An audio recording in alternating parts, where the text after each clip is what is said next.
I think one thing that I wanted to talk about is I see these little memes pop up occasionally about drummers. Yeah, I'm a drummer. is there's a group on Facebook called Cover Band Central, and so they like to poke the bear too, and it's interesting to see the hundreds and hundreds of comments that Facebook group will get about what's important to people. You know, they'll talk about wearing cargo shorts on stage, if you should do that, the shoes that you wear, having iPads on stage, those kind of things. And it's interesting at the very least to see what motivates people. And part of what I see on there is from a drummer's perspective saying the tempo is whatever I say it is. Now, I should probably just look at that as something that's funny and move on. But I think in my own mind, I was doing a deeper dive on tempo. And I think that tempo is really, really, really important. And I've talked about playing with the click track before and having that consistency. Not that you have to play to a click, but I think that you should have great time and great tempo responsibilities. And to me, saying the tempo is whatever I say it is, if you took it at face value, would be kind of an egotistical thing to say that I'm right and everybody else is wrong approach. I think the band should agree on what the tempo of the song is so that they can have that repeatability when they're playing live and being able to record and all of those things. For a lot of the reasons I've discussed in the past, tempo really affects your singer's ability to sing well and their breathing, and how easy are you making it for your singer to sing by playing at the correct tempo. So if you're playing too fast, that affects how the singer is breathing. If you're playing too slow, that affects how the singer is breathing, because every song has its window, I would say, of allowable tempo range. And it shouldn't fluctuate more than 2, maybe 3 beats per minute difference at any given time that you play that song. If you play that song at, let's say, 100 beats per minute, and then the next gig you play and you're playing at 120, you might be amped up, your adrenaline's pumping or whatever, and everybody in the band's really excited. Now you're playing the song 20 beats faster than normal, and now your singer is running out of air and can't sing that song properly. And attached to that too is if guitar players have certain delays and effects that are dialed up on their pedals to have a certain effect in a song, and now you're playing that song too fast, that guitar player's delay and effects are probably too slow because they had been prearranged to be at 100. So these little drummer memes on coffee mugs and shirts and hats and things that say the tempo is whatever I say it is, I think that's kind of an egotistical position to be in, is that I'm right and you're wrong, that kind of approach. But at the same time, if the band agrees before all of that, like, yes, this is where this song should be played, this should be the tempo, somebody on stage has to be in charge of driving the bus. And usually that falls on the drummer, because the drummer is the timekeeping mechanism of the band. Some people would say that the bass player is the timekeeping mechanism of the band. I would say it's closely related because the drums and bass are so interlocked between each other. That's why we're called the rhythm section. So that's where rhythm and time is coming from, is the drums and the bass. And I mean, then attached to that would be the rhythm guitar. And then you have your melody instruments like your lead guitar playing, your keyboard players, and your singers.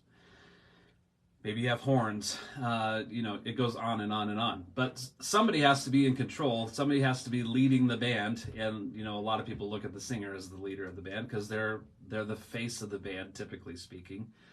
But when you look at a car, you see the car and you go, oh, that's a nice car. You're not looking under the hood at the engine. And so I would say that the drummer is the engine of the band. It's what's making everything go forward. You want to go forward in a great way. And it's like the speed limit signs, right? So if the speed limit's 35 and the drummer's going 50 all the time, breaking the law. You're going to get to where you're going faster, and that's not necessarily the goal when you're playing music, is to get to the end of the song faster. Unless, of course, it's just completely derailed. Then maybe you should just abandon the song. Okay, we got to the first chorus. Let's wrap it up. That's how that could work. But a drummer saying the tempo is whatever I say it is, I just think that's a bad outlook. But at the same time, it's agreeing that somebody's got to be in charge of tempo, and that tempo needs to be consistent regardless of how everybody happens to be feeling that day. I've been plenty of shows where I'm really tired, and so when I hear that click going in my head, I might think, oh man, this is really going fast, and that's where I have to say, you know what, this click doesn't have any feeling to it whatsoever. It's just a mechanical device, and it's keeping perfect time. And so I'm going to trust that click and realize that I'm the person that's feeling tired, and so I need to stay with it.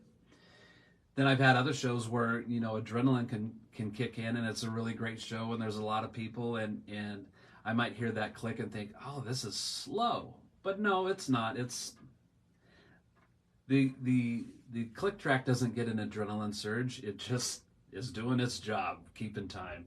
And so then I have to remind myself to be obedient to that click.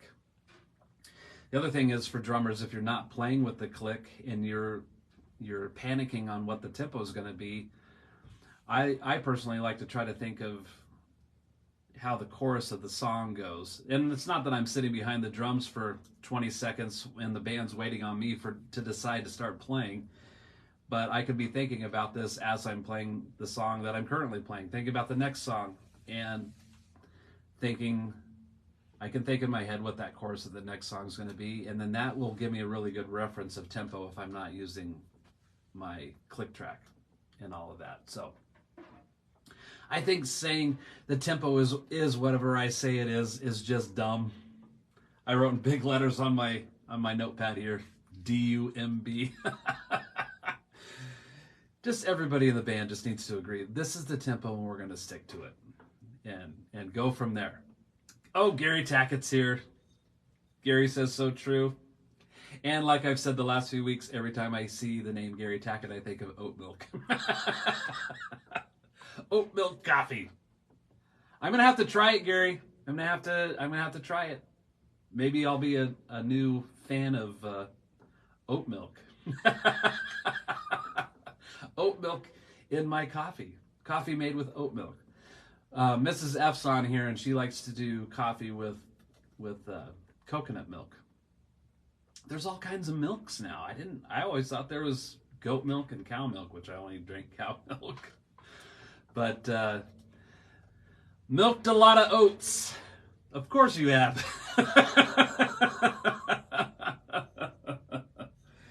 Yes. Any of you other musicians out there, if you want to weigh in, what do you guys even think about the tempo much, or maybe you're just well rehearsed enough that it just happens, and the consistency is most likely there. I think if you play with the same musicians in the same band over a long period of time, you guys probably all settle into kind of a routine, if you will, of how songs are played and what tempo they are. And then sometimes maybe somebody in the band just never really figures out the song, and so maybe your arrangement is different playing with that person, and maybe that arrangement's different because you play that same song with somebody else. And that might be mostly referencing playing cover material.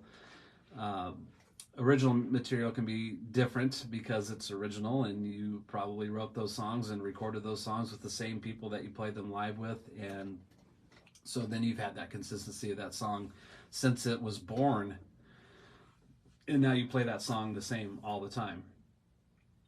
Also, you know, sometimes songs morph into different things because you did something with it live once and went, oh, that was really cool, and then you maintain that.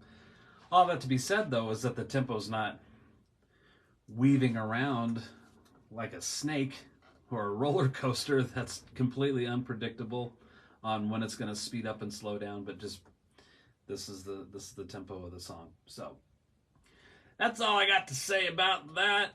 The tempo is whatever I say it is. No, it's not. It's whatever we agree it is. I think that's a better way to look at that. Let's see, Gary's weighing in. I love it when Gary weighs in. Let me see if I can get Seymour to click on here. Oh, this never wants to cooperate with me. Let me see here. Most Nashville drummers are all clickers, mainly because they either already have or want an artist gig.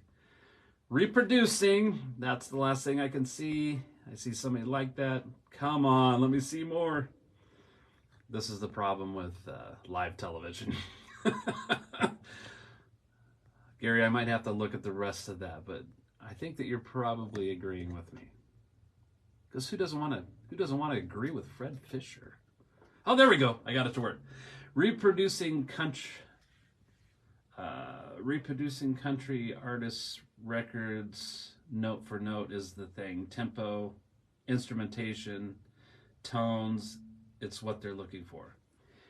Yes. Yes. I'm calling Fred Clicker now. Oh, Mary's there to keep me in line. Clicker. All right. I could get used to that, I suppose. You know, I think we all used to reference the clicker as the thing that you changed the channels on the TV with. Wasn't that originally called the clicker? Because it actually made a clicking sound or something. When I was a kid, I was the TV remote. And so my parents would be sitting on the couch and they wanted to channel surf. So I would sit next to the TV and actually turn the dial. These kids have no idea how easy they have it, right? But yes, Gary, I 100% agree with you. If I have not recorded in Nashville, I would love to. In fact, talking to another friend of mine who says that he and I are going to jump on a plane and go to Nashville to do some networking. So I've got some irons in the fire as far as that's concerned. And so maybe I'll get my chance. And I'm hoping that can happen in the next few months. I've recorded in plenty of studios in Los Angeles. And if you can't play to the click, they don't want you there. They just don't. They don't have the time. They don't have the time for the person walking in saying, it's just all about the feel. It is about the feel, but you can have feel and play to the click. It is possible. 100% possible. I don't think I talked about this last week. I think it was the week before. There was another musician guy in town who had blah, blah, blah. That doesn't matter. It's been a few weeks. Another guy in town had made a post about playing to the click. And some other jackwagon got on there and just, I think he was trying to be cordial initially, and then he just got rude and name-calling. But it was quite entertaining nonetheless to see just how worked up this person got being anti-click.